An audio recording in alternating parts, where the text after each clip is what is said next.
Assalamualaikum warahmatullahi wabarakatuh. Balik lagi di channel YouTube saya, Tuti Alawiyah. Nah, kali ini saya sama teman saya. Perkenalkan, namanya siapa? Nama saya Rudi. Nah, namanya Rudi. Nah, Rudi ini tuh kerja di Jepang di bagian welding ya, bidangnya welding ya. Bidangnya welding. Tapi ternyata Rudi itu kerjanya di bagian welding, tapi kerjanya itu bikin kereta Shinkansen gitu. Coba jelasin kerjanya ngapain? Saya kerja sih bagian interior sih, bagian dalaman interior. Oh, bagian dalaman interior. Jadi interiornya itu ngapain, kayak misalnya pasang kayak apa sih?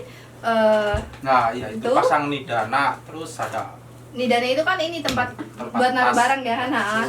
Terus panel jendela-jendela. Jendela-jendela. Kalau bangku enggak? Bangku ntar ada sendiri. Oh, ada sendiri, berarti cuma buat apa, nidana doang, terus sama panel-panel jendela. Ya, tuh. Udah itu aja. Panel jendela. Terus yang ya kayak tempat poster gitulah. Oh gitu, yang buat tempat iklan-iklan. Nah, Rudi ini tuh udah berapa lama kerja di sini? Ini jalan mau 4 tahun. 4 tahun. Berarti sebelumnya Kensuse. Kensuse biasa. Dan sekarang? Ini pindah Tokutegino. Oh, pindah Tokutegino. Jadi nggak pulang.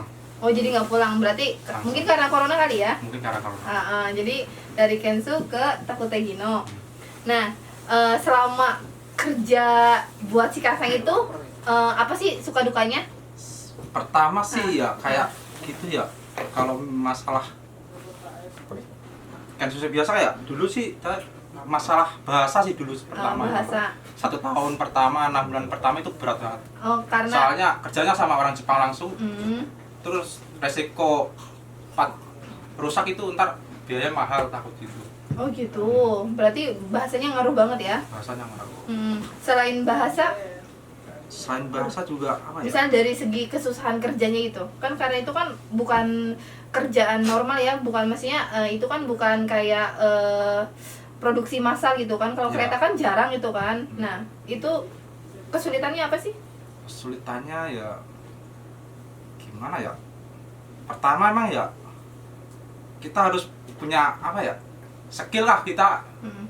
Kayak apa itu? Kita kan ngikir, ntar ngebor gitu. Takutnya kan ngebor miring, ntar kan kelihatan tuh dari penumpang, ntar diprotes gitu. Oh gitu. Lah emang sebelumnya pas Kensu itu ada tes keterampilan, maksudnya ada pembekalan kerjaan nggak sih? Pembekalan kerja ya training dulu kan ya. Training dulu. Waktu pas Kensu itu dapat training buat kerjaan kayak gitu? Iya, training dulu. Gitu. Nah, selain itu suka dukanya apa lagi? Suka dukanya, aduh, berat sih, nggak tahu ya. Dulu sih emang berat, emang apanya ya? Ya itu kayak kita masang-masang itu kan masih takut-takut ya. Soalnya barangnya mahal sih. Oh, kalau misalnya NG tuh iya, mahal. Dimarahin gitu. Ya, kita siap-siap mental aja sih. Nah, tapi senengnya itu kerja di bagian itu gimana? Itu kalau udah bisa ya, kalau udah bisa enak banget. Oh, enak. Soalnya berarti kerjanya nggak monoton ya? Nggak monoton, tiap hari ganti. Ntar kalau ganti habis ini, ntar ganti kereta yang biasa gitu. Jadi nggak monoton. Oh, nggak hanya Shinkansen? Enggak. Oh, berarti kerjanya tuh selain Shinkansen juga bikin kereta yang biasa gitu? Iya, yang biasa, yang kayak ya. Nah, kalau misalnya di tempatnya Rudi ini orang Indonesia banyak nggak? Orang Indonesianya ada di Nagoya, ada berapa ya? Ada 12 ya? Oh, 12. Itu di Nagoya. Kan apa sih PT-nya itu kan gak hanya di Nagoya ya? Iya. Banyak. Ada yang di Osaka, Kobe, terus Hiroshima. Oh gitu. Berarti banyak ya? Banyak.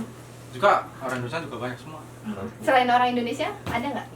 Ada orang Taiwan yang di Hiroshima. Oh, kalau di Nagoya mah orang Indonesia aja. Oh gitu. Pernah pindah-pindah kerja. Selain, maksudnya kan itu kan plan-nya banyak tuh, ada yang di Osaka, ada yang di Hiroshima, ada yang di mana lagi? Kobe ya. Itu misalnya di rolling nggak sih kerjanya? Itu tergantung permintaan sih ya. Ntar kalau di sana kekurangan orang, kita dipindah ke sana. Terus ada apa? Ada kereta rusak, ntar kita yang benerin sendiri. Oh gitu.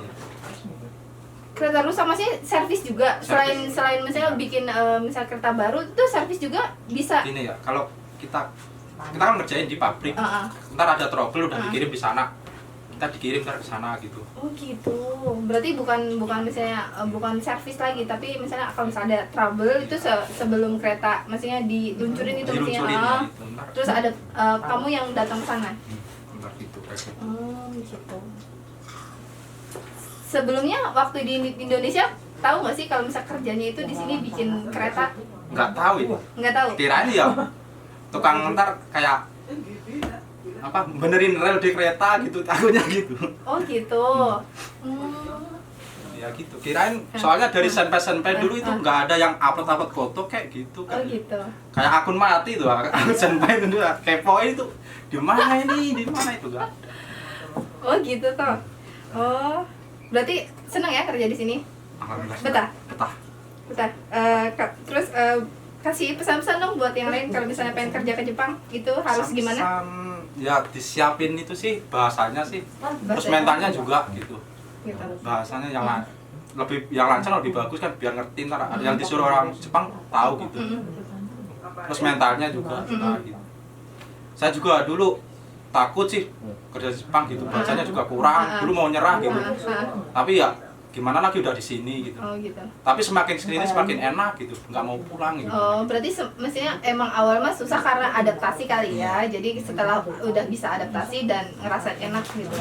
Terus juga kalau sama-sama merantau sih di Indonesia apa ya, mending kesini aja sih menurut. Oh gitu. Kenapa?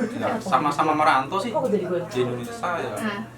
Di Indonesia ya emang enak dekat sama keluarga ya, tapi kan kita butuh modal ke depan gitu buat usaha kayak apa kayak yang penting ntar kalau udah ngumpulin uang banyak udah kita pulang aja ntar bikin usaha modal Oh gitu. buat usaha.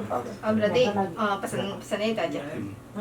Ya udah berarti kita udah sekian aja ya YouTube-nya. Sampai jumpa di video berikutnya. Dadah.